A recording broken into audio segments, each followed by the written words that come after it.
There are 7 billion of us in the world today, and we're facing some huge problems. But talk doesn't help someone out of poverty. Awareness doesn't reduce pollution or grow food or heal the sick. That takes doing. The solutions are here. Great inventions that generate clean energy, that make fresh water, that improve our health. This is the story of what we've been doing. I'm Manoj Bhargav, the founder of 5 Hour Energy. Have you seen this little bottle by the cash register? 5 hours. That's a weird amount of time. But I can't drink any more than this. I don't have the energy. Top 10 Rick Perry excuses. I had a 5-hour energy drink 6 hours before the debate. I have this idea for this drink. Within 2 months, we had it on shelves. And it was growing bigger and bigger, and all of a sudden, it became one of the largest consumer products in the world. 5 Hour Energy. Sales got up 12%. Yes, sold over $1.5 billion. 90% of the market share. Just cracked the Forbes billionaire list.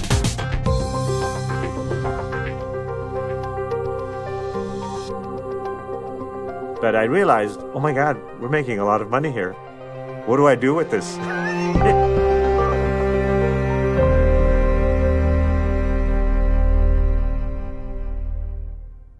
I'll tell you how we work in our company. Somebody comes to me with a project or something needs to be done, and the first question I ask is it useful? How is it useful? Okay? And if it's not useful, it better be entertaining. And if it's not useful or entertaining, there's only one other basket left, and that's useless.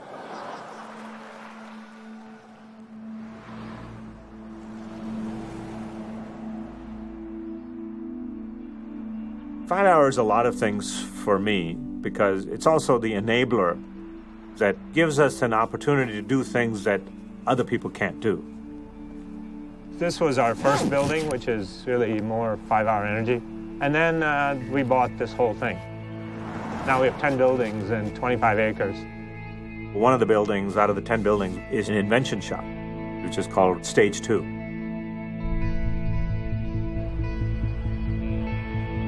My approach to things is, let's do stuff, invent stuff, make a difference in other people's lives. Stage 2 works in the area of water, power, health. Our goal is very simple, to deliver innovations which can directly impact humanity. And the only way to do that is to actually go fund it. Our view is, if you invent stuff that can be used long-term, it's probably the most fundamental change you can make. We've put an infrastructure together so that great inventions help the poorer half of the world make their lives better. That's what we define as a great invention. That's the software change. Yeah. Incredibly, it doesn't take enormous amounts of money. What it takes is just doing the right things and inventing the right things. My name's Billy Talley, and I run the engineering and operations here at Stage 2 Innovations. Manoj truly believes in giving back. One of his ways that he believes in giving back is coming up with innovations to help people. Stage 2 is filled with tinkerers, guys that in their garage they don't have cars, they have stuff they're building. You should see how I got hired. I had actually built a nail gun powered pogo stick, and they thought I'd fit the job well. And these guys are in heaven. I mean, I think they would work there if I didn't pay them. All right, cool. When Billy first came to us, I said, Billy, whatever you want to buy, go buy it. I think he was in shock because you never tell a guy who likes tools he can buy whatever tools he wants. We have a very, very well-equipped shop here. There's not much we can't build ourselves. Manoj has expressed many times, if it doesn't make a big difference, find something else to do. Life is too short to spend it doing things that don't have a real impact. We're here to make a difference. If you want to do something for the poor half of the world, be here. If it doesn't make us money, but it really changes the lives of people, we're still going to do it.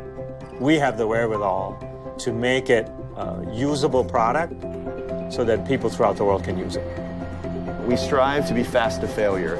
We're going to take something and we're going to run as fast as we can and do what we have to do so we can determine whether we're going to go forward or we're not. These are items that we want to bring out on a large scale that he truly believes in. In order to make this, if we didn't have this shop, it'd be weeks out. Now, these guys can program it and make it probably in a day. That part is really, really important. We just concentrate on those things that are going to be incredibly useful. And if you come up with something cool that's not, we don't do it. I have no interest. I don't want to be cool. I'm never going to be cool. So that's long gone. My job, I think, is to make complex simple, whereas it seems a consultant's job is to make simple complicated. We use some experts and consultants sometime, and usually when a science guy says it can't be done, to me that's validation that it can. So it's a different, because we define stuff like expert. What's an expert? Expert is someone who knows everything that was. He's really good at what was. And if you ask him about what will be, he says, no, that can't be done because I'm an expert on what was. Well, why do I need you? Because if I wanted to do what was, I don't have a business. So, we do talk to experts just to make sure that maybe they've thought of something or the history of that area is something that we haven't thought of. But we really don't rely on them for the future because that's just silly. To me, the largest area of work for the future, energy and water, are the real solutions to health, livelihood, all of the stuff that goes above it. Most people don't realize in rich countries, but half the world either has no electricity or electricity 2-3 hours a day. Everything requires energy. So you try to look for that which is the one thing that will lead to benefits that are across hundreds of things. So human mechanical energy is so amazing. Why can't we use that to create energy? So we've invented a hybrid bicycle that you pedal for an hour and you have electricity for 24 hours. We call it free electric. The free electric, I think, is the coolest of all our inventions. Not just because it just looks really great, but it's so simple. It's sort of what we try to do is make things simpler and simpler. And yet it's going to maybe have the largest effect of anything in the last 100 years.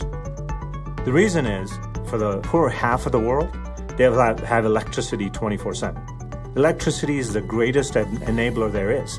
And we've kept half the world out of it. This enables all of these people who have not been part of the Industrial Revolution. They're still living as if it's 2,000 years ago. All of these people now can become part of a productive society.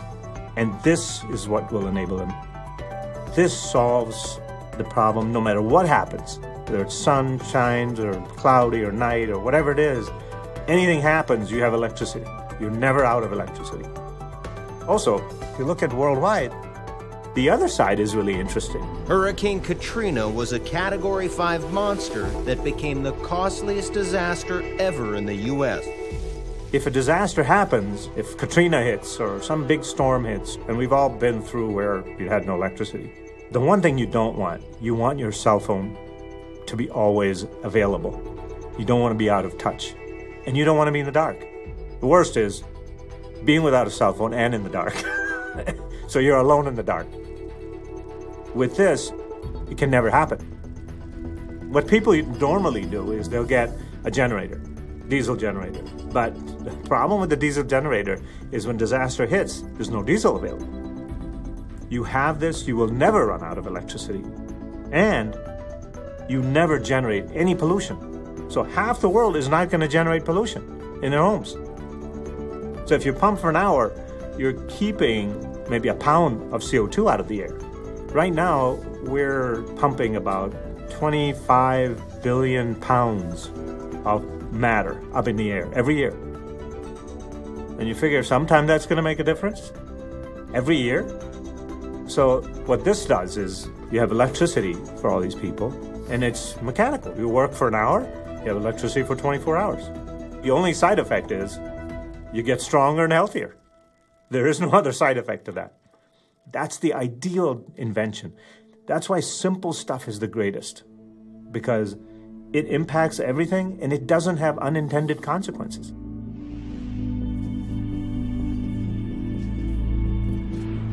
There really is only a few components. You have the basic frame, you have the bicycle gearing, you have the flywheel, you have the battery, and the generator. So it's very, very simple. You know, there's not a whole lot to it, and it's just like riding a bicycle. You know, right. After you get going, let's see if I can it's do pretty it. simple. Okay. So is this the right gear for starting? Yeah, well, you're in second gear, actually, so you're a little bit tall.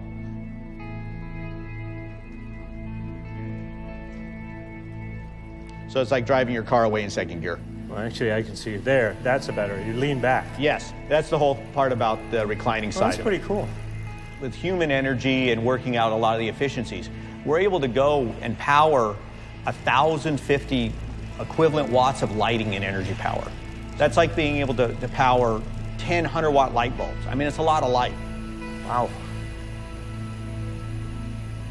So when does this start to get to a point where it lights up everything? Well, actually, right about now. Be any time now. There we go. All right. Is that from me? Yeah. Just doing it here? Yep. Actually, this isn't bad. No, it's not bad at all. This is like where you would set a bike if you were going to exercise? Yep. And with that, you're still able to charge your cell phone. You're able to charge your tablet. You run a small fan. You know, it really kind of puts some of these things into perspective. Pedal for an hour, and you can have lights, charge your phone, and everything else throughout the night. This is the cheapest, most practical way of getting electricity throughout the world, no matter where remote location you are. So now all of a sudden, all this whole economy of all of these poor that were not contributing anything to their outside world, now they're all bringing it up. All of a sudden, they're on the internet. You know, they're getting information on all of a sudden, they're getting educated. So the real thing is to get the poor out of their poverty. And one of the basics is energy. I mean, think about it. The poor half stay the poor half because they have no power. They have no energy. That's one of the most fundamental things. That and water. Those are the two biggest things that poor person really needs. Somebody asked me, in the interview, I said, what does an entrepreneur really need? So I said, only two things: common sense and a sense of urgency. That's it. And they asked me, who should we learn this stuff for? And my answer was, from your mom.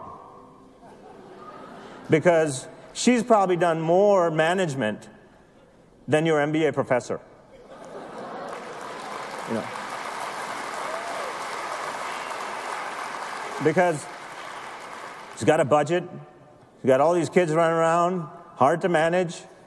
All of this thing has to be done every day, 7 days a week. Now that's work. That's hard work. That's learning on the job.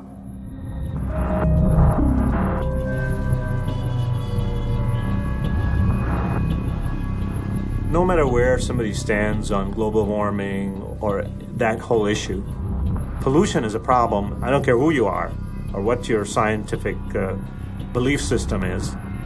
We know that that's bad. We need to get rid of it. Is there a way to get totally clean energy that's sort of bullseye of all answers, with no pollution and unlimited energy? So our first question was, where's the energy? And there's only one answer, and that's right here. A few miles underneath us is unlimited power, unlimited energy. A few miles down, deeper you go, the hotter it gets. You take that energy and you bring it up. Unlimited, pollution-free. Is there a way to bring up just the energy, just the heat? You can't use copper wire because it'll melt. So we found this material called graphene. Graphene is a substance that is really made out of graphite, which is like pencil lead. Right? And what they discovered was that if they take one molecule layer at a time off this graphite, that's called graphene. Okay? And it has incredible properties. It's 100 times better conductor than copper. It's lighter than air, stronger than steel. It transfers heat really efficiently. If you put 100 degrees here, you get 100 on the other side instantly, and the middle is completely cool. So the heat that you put in gets all the way there. Whether you go 10 feet or you go miles, you could bring up unlimited energy from deep underground to the surface, pollution-free.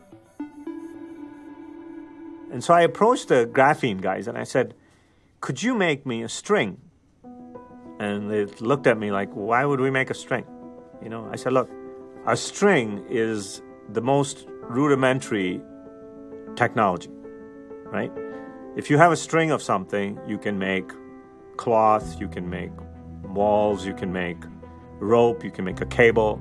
So if you make me a string, I'll put those strings together and make a cable. Then I'll put the cable underneath the ground. And that cable will bring up the heat. And so at first they were a little wary because it seemed too simple. They have already made the first set of ropes for us, the short ones. They've tested it and found it to work perfectly fine. We are using that and working at Stage 2 in Michigan. Stage 2 has a platform we are building where we'll test everything out.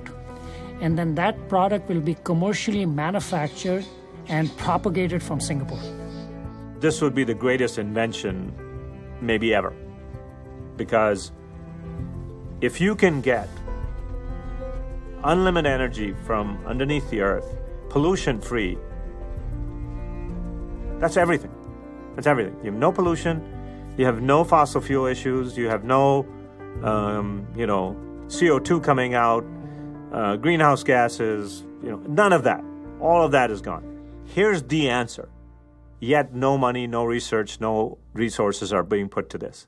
So this is a sort of a teaser to say, look, guys, in your country, you want energy security? Do this.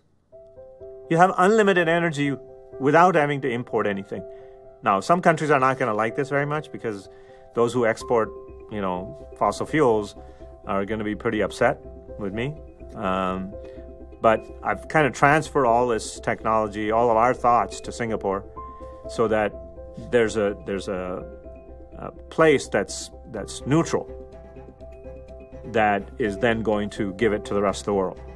And so this is to encourage people to say, look, if you want energy security, put resources in this.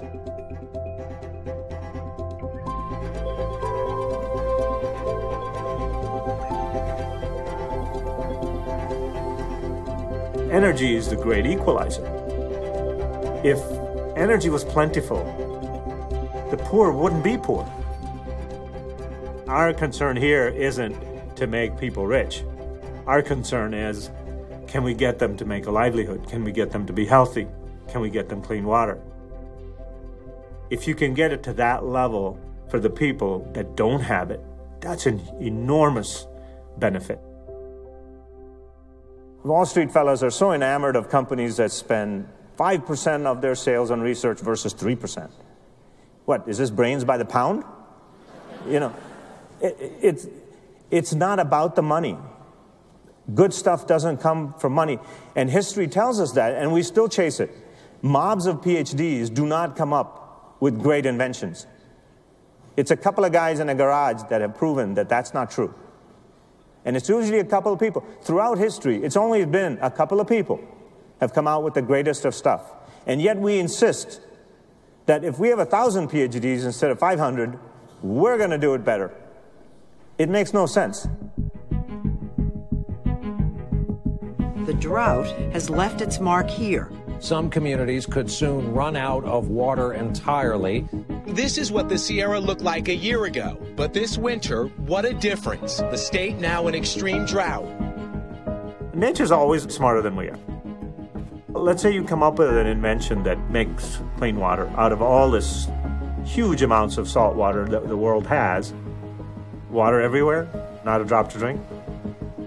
So we've got all this water, but we can't use it. Now there's a lot of places around the world, whether it's India, Africa, China, everywhere, there's a shortage of water. And one of the reasons we went after water is because it is totally fundamental to human life. All right. Spray bars are holding. Starting to make distillate. Cool. Where we are right now is the RAIN project. This equipment, what it does, it turns seawater or any dirty water into fresh water. Well, one of the reasons why we got involved in the RAIN project is we saw a lot of lacking technologies in the market to generate what we call high-quality water, which can be used for agriculture, drinking, and industrial applications. But more importantly, it does not require any operational support. All right, start spinning other parts. The reason we called it the RAIN project basically mimics nature. It heats water, you have water vapor, and then you take that moisture into a different compartment, and then you distill it. The steam or vapor turns into water. So it takes energy to heat the water, and then the energy is released when you turn it back to water. So we take that energy and recycle it back to heating the water again. This little bitty machine here can do 1,000 gallons an hour.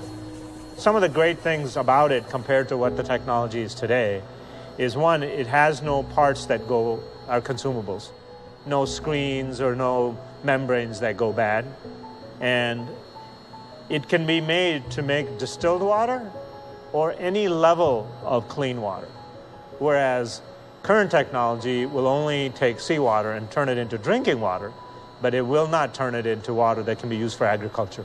It still has too much salt. This was our prototype version from 6 months ago. We learned off this version, we added some new ideas and concepts, and we built to what we believe is our next version to go into the field for commercial use. Billy came out of automotive, so everything is made with that discipline in mind, that you're going to build a plant, and then you're going to have pop hundreds of these out every day. As we call it, we can cookie cutter it. So we can stamp out thousands upon thousands of them. The world's requirements are staggering. So you need to be able to build thousands of these, instead of one plant that takes 15 years to build. We don't have the time for that. We're able to take, seawater, undrinkable, unusable for anything, and turn it into complete drinking water, literally in a matter of minutes. And the beauty is, it's a very self-contained system. You don't need a lot of infrastructure to do it. If you move something in a modular basis, you need the hoses to hook up for the water, a couple of tanks to collect the water, and electricity to run it. So it's very easy and modular system to be able to put in anywhere in the world. And when you're done, you have lovely, fresh, clean water. It's warm enough to make tea right now, but good, fresh, ready to go. Great. How is it? It's good. It's good distilled water. This water right here is probably at a level almost to pharmaceutical grade water. Wow. And that's one of the other beauties is we can raise or lower what the level we want to. But this is very, very, very pure water right now. From fresh, clean water comes food, comes livelihood for farmers, comes health. This is the first time exceptional drought has ever been declared in California. These before and after pictures show where water levels should be and where they are today. Whether you're rich or poor, it doesn't matter. If you don't have water, you have to move or die. That's going to happen across the world. We have to work on water. There's no choice. So in California, right now they're not looking at it. Nobody wants to say it. But if you don't get water, if you don't solve this problem, California becomes a desert. Now we're looking at it and saying, instead of one big desalination piece of equipment, you have a farm of these. It can either be put on the shore next to the ocean, or you create this barge which has a lot of units on it. So a barge can maybe produce somewhere between 15 and 20 million gallons a day. Right? And why, the question would be, why on a barge? Well, the simple answer is that's where the water is. So let's say you put it a couple miles offshore, you have this barge which has a short height because the equipment is underneath. And the reason it's underneath is because the water will just flow into it. And so you don't have to pump water in.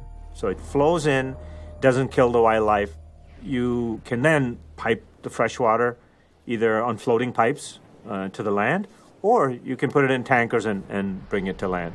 So we're thinking of things like if you had 100 or 200 barges, let's say off Southern California's coast, all the shortfall of Southern California would be covered. And the advantage of that is that if people at that point say, well, we don't like you being there, then you say, okay, see ya, we'll go to the next place.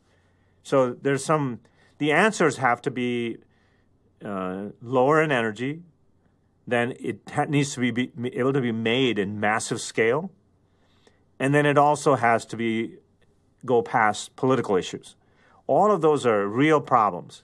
And so this project, what it does is say, okay, with this, if you have thousands of barges throughout the world, we can address the needs of, ridiculous amounts of people. And in the end, we're going to have to do that in order to take care of the 7, 8, 9 billion people that are going to end up on Earth. So that's a project that's, for us, is a big deal. We have what's called the Prime Directive, which is, if you've ever seen Star Trek, there's a Prime Directive. And the Prime Directive in our company is no aggravation. Okay, nobody gets to give us aggravation. Whether it's customers, vendors, employees. If you aggravate, you got to go. It's that simple. And it's really business. Because usually it's the 1%. Some customer that's got 1% of your business, and he's driving you nuts. And he's taking up 80% of your head. How is that business? So aggravation is the largest cost in business. My work is my hobby. I don't really do work because I have to. I actually like it. It's my basketball and football. So much fun. I just tried 4 different new flavors of 5-hour. Yeah. I can go from one, all of a sudden doing charity to doing technical to doing 5-hour flavor. I have to switch from company to company within minutes. I don't think he would be Manoj if he wasn't doing a lot of things at one time. It's how he thrives. I want a Jetson suitcase. Oh, wow. Yeah, good luck with that. We could do that. Okay. Ready? Yeah. Which way? I always get lost here. Too many companies. Forgot my keys. So annoying.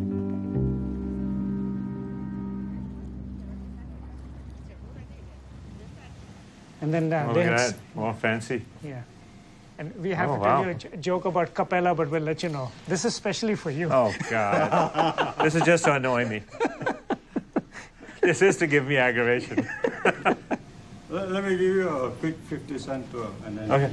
Yeah. So this is about 3 times the size we had. Okay. The cutting edge of medical science today is changed from what they've been doing for the last 50 years. For the last 50 years, what they've been doing is saying, okay, here's a disease, let's kill it. Let's kill something.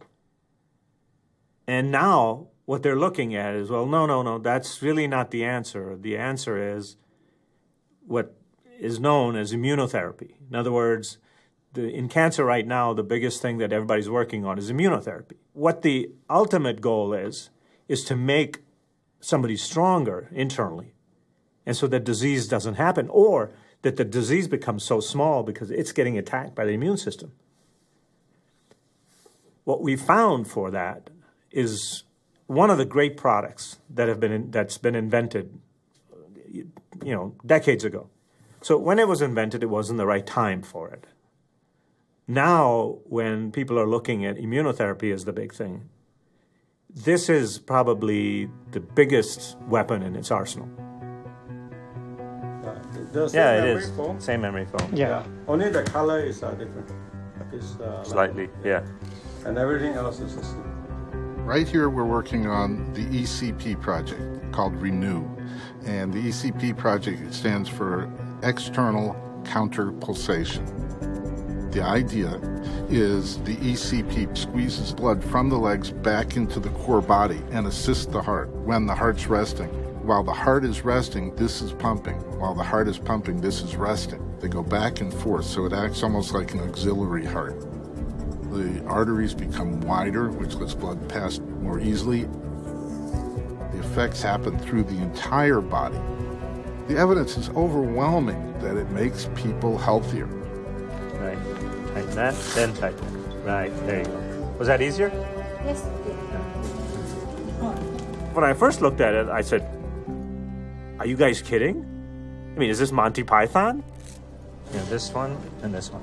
There's an old movie called Life of Brian, people volunteering for crucifixion. If somebody asked me, okay, you've got heart problems, which would you like, surgery or not surgery? Well, first, I'd like to try the non-surgery, guys. I mean, I don't have to be a genius to figure that part out. Even if it doesn't work as well, you would still want to say, I want to go with the non-surgical approach. We looked at that and we thought, okay, this is pretty obvious. And then we realized that there were so many things it was doing. And amazingly, the science guys, over the years, there were 300 published peer-reviewed studies on the benefits of this. And yet, it never made it into the mainstream. Well, when first somebody came to me with it, I said, look, there's so much logic here. I'm just going to buy one. So there were a couple of guys that were making it. Now, because nobody really bought many of these, it was a big clunker. It took up half the room, and it was 220, created heat. It was terrible, right? I said, it doesn't matter. I'm going to buy it. So we have one here all folded up. You put it together? So we will go and pop That's it together. That's a good idea. Right okay. I should time this. Now, we changed the whole thing, so made it really simple, small, made a bunch of modifications to it. We've talked to some of the top guys in the world in terms of both cardiologists as well as medical research guys, and they're all, of course this is great. However, we asked some people that are not at the top of the field, and they said, no. This is for old people that can't have surgery. Surgery is way better. And it's not because they're being dishonest. It's because how everybody's been trained. It's legacy. It's how I was taught. Put the hoses on and it's ready to run. Okay. Well, that was about less than a minute. Okay. So actually, this can be now put in a corner somewhere, or taken in a truck or put it van in a closet, put it in a corner. You can store it away, okay. Or very cool. It can go room to room for people. Right. In a doctor's office or something. And it plugs into a normal 110-volt plug. What it does is it enhances circulation. Nature has already made this pump called the heart, and it's pumping to keep everything going. Getting oxygen and nutrients, hauling of the waste. Then what happens over time is the pump gets old. The pump gets old, doesn't quite do the job. All of a sudden, you've got all kinds of things happening from your toes to your hair. Skin's wrinkling, arthritis. All of these things happen. Where they come from? Really, where they came from is that you got weaker. Your system got weaker. That's when you let all of this junk in. Think about it. If you leave waste, if you leave trash all over the body, if you leave trash in your head, and then you get a disease in your head, and you're thinking, well, how did I get disease? Well, you left trash in your head, right? What trash happens, it rots, turns to poison, and then all of a sudden you have diseases. If you haul away the trash, the chances of being better, being healthier, and not having those diseases come in are much higher. So what this does is enhances circulation. And again, back to what we do here at Stage 2. It's just nature with a twist. We go for simple, which is if you're healthier, if you're better, if you're stronger, then there's less disease. I got this from Sir David Lane. And I was thinking all about nutrients and oxygen. And he pointed out, no, Manoj, it hauls away the waste. And he put it so well, which was, the idea is not to treat illness. It's to treat wellness. It's to make wellness better.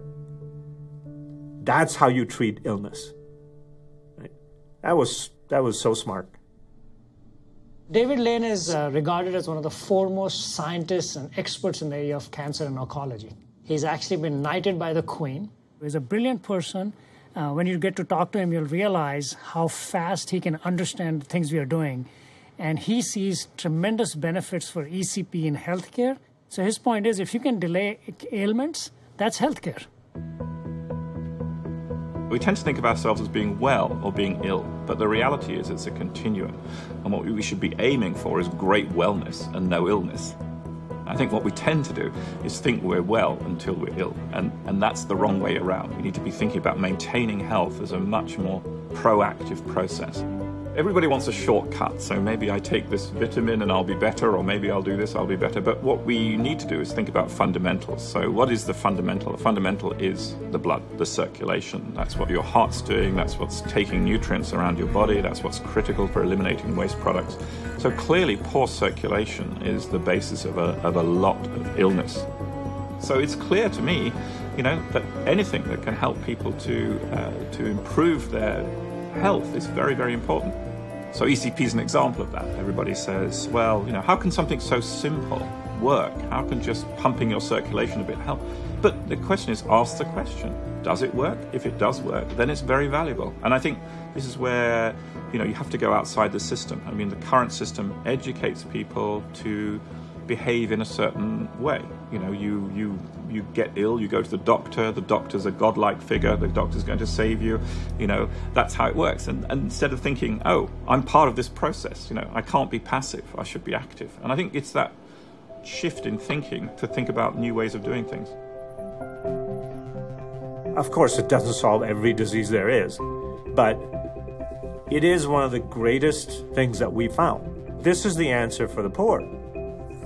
Of course, whether you're poor or rich, you're still only a human being.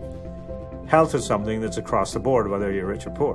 When we looked at that for the poor, we said, okay, well, this is across all human needs. And if you can do this, how many things does it affect? Is it wide enough? Oh, yes. Because now I made it for whatever. So, yeah, we still did it for 95th percentile. Yeah, it's still... Yeah. So if I gain another 20 pounds, I'm still okay. The interesting part is that once you try it a couple of times, you're like, okay, I need that. You just feel better. You are better and you feel better. I've been on it for a couple, 3 years now. And my son says, in 30 years, I'll be 50 and you'll be 40. so the effects have been remarkable. And so I said, okay, if I'm going to use it, then I need to get that benefit out to everyone.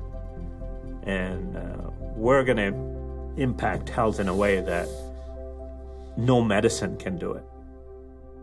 We have our own jargon to some extent. Like, for example, somebody comes to me with a project or a product that we're going to go sell or some project. I ask them, is it slam dunk? And no, it's really good. I said, no, is it slam dunk? So, but it's a good product.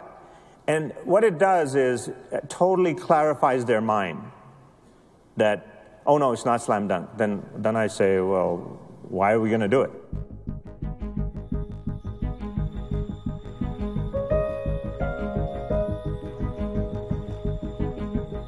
When we first went out to do philanthropy in a big scale, so we started giving money all over the place and helping other people to do their work.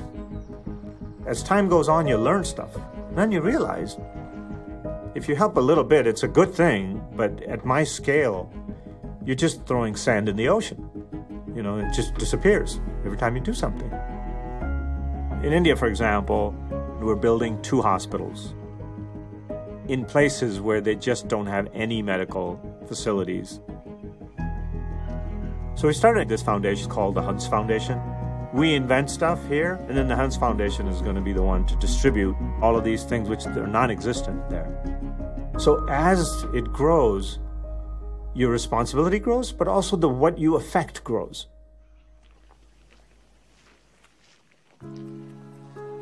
There's an old story from Indian scriptures about a blind man heading towards a well. There's a guy who's watching. If the blind man falls into the well, who gets the blame? Is it the blind man? Or is it the guy who's watching?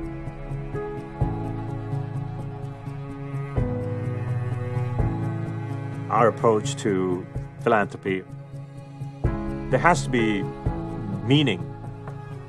I mean, the question for us was this: how can we make a sizable difference to alleviate human suffering? Who's got the technology for this? Who can make this happen? Manoj is driven by the fact that work is never done.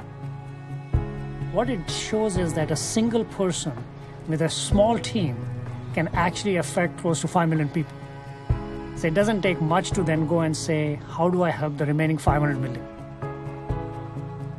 If you're doing really great things that have purpose, you feel great. And so we found a whole bunch of things that we can do ourselves that will make a difference for 100 years. The more wealth you get, the bigger your duty becomes, which is to help those who have less, who are suffering. The more you're given, the more you're asked. You should be more responsible for the more you're giving. It's not a curse, but it's like a weight that if you're given more, more is expected from you. And it should be. It's that simple. That's it.